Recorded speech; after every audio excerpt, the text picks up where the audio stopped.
আমি ভাবছি যে আমি ফ্যামিলিকে সারপ্রাইজ দিব। আমি বুঝতে পারি না যে আমি সারপ্রাইজ হয়ে যাব। আর 5.5 বছর এই মালয়েশিয়ার প্রবাসে আমি বিদেশ করতেছি। 5.5 বছর লাখ লাখ টাকা আমি দেশও দিছি। আর সহ্য করতে পারতেছি না ভাই। আর সহ্য করতে না পাইরা আপনাদের সাথে কিছু কথা শেয়ার করি। আমি ভাবছি যে আমি ফ্যামিলিকে সারপ্রাইজ দিব। আমি বুঝতে পারি না যে আমি সারপ্রাইজ হয়ে যাব। আর 5.5 বছর এই মালয়েশিয়ার প্রবাসে আমি বিদেশ করতেছি। 5.5 বছর লাখ লাখ টাকা আমি দেশও দিছি। তো আমি টিকিট কাটছি। আমি ভাবছি যে ফ্যামিলিকে সারপ্রাইজ দিব। জুলাই মাসের 5 তারিখে আমি দেশে যাব। আগস্টের 9 তারিখে আমি ব্যাক করবো মালয়েশিয়া। এই যে আমার টিকিট দেখতে পারেন। এই যে আমি টিকিট অলরেডি কাটা ফেলছি। তো আমি আমার আব্বুকে কল দিছি যে আমি দেশে আসতেছি 1 মাসের ছুটিতে।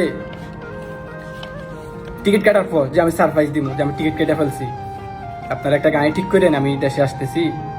বলতেছে গালি দিয়ে যে তুই একটা খারাপ একটা গালি দিছে যে তুই দেশে এসে কি করবি। তো আমি ভাবছি যে মজা করতেছে আমার সাথে।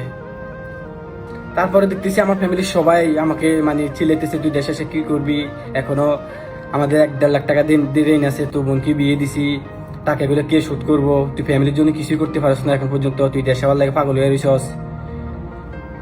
তো এদিক দিয়ে আমার বয়সে মোটামুটি 24 বছর হয়ে গেছে। আমি বিয়ে নিয়ে কোনো চিন্তা করি না। আমি অনেক কষ্ট হইতেছে মানে ফ্যামিলিকে ছাড়া থাকতে। তাদেরকে দেখার জন্য আমি দেশে যাওয়ার জন্য টিকিটটা কাটছি। আমার দেশে হয়তো আর ফিরা হবে না। আমি টিকিটটা ছিঁড়ে ফেলতেছি। এই দেখেন, এই যে টিকিটের ডেট, আমি টিকিটটা ছিঁড়ে ফেলতেছি। আমার কষ্ট হয়তো বা কেউ বুঝবে না, আর বুঝার দরকারও নাই। এই যে আমার পাসপোর্ট, এটা কালকে কোম্পানিকে জমা দিয়ে দিব। আবার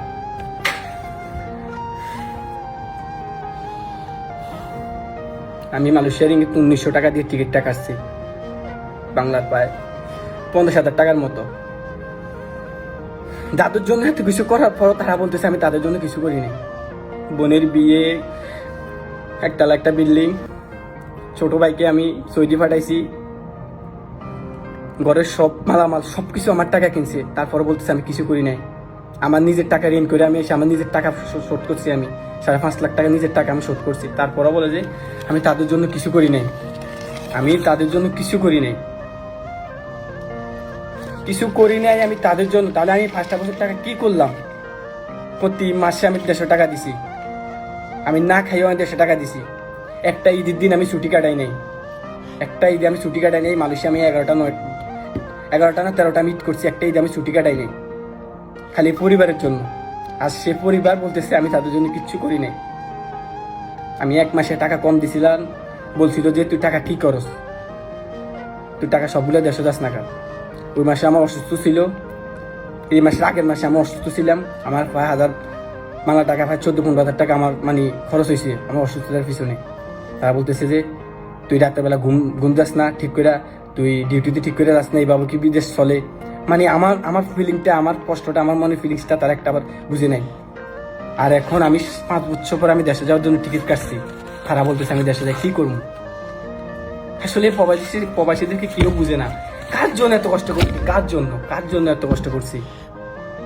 আমি আমার মা বাবাকে একটা কথা বলতে চাই, আমার স্বপ্ন হয়তোবা আমি হয়তোবা দেশে ফিরতে পারবো না কখনো, হয়তোবা আমার লাশটা ওই দেশ থেকে যাবে না কখনো।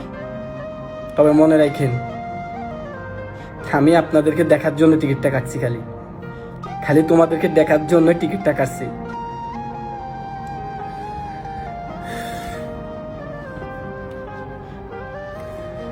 আমার কিছু আর বলার নেই।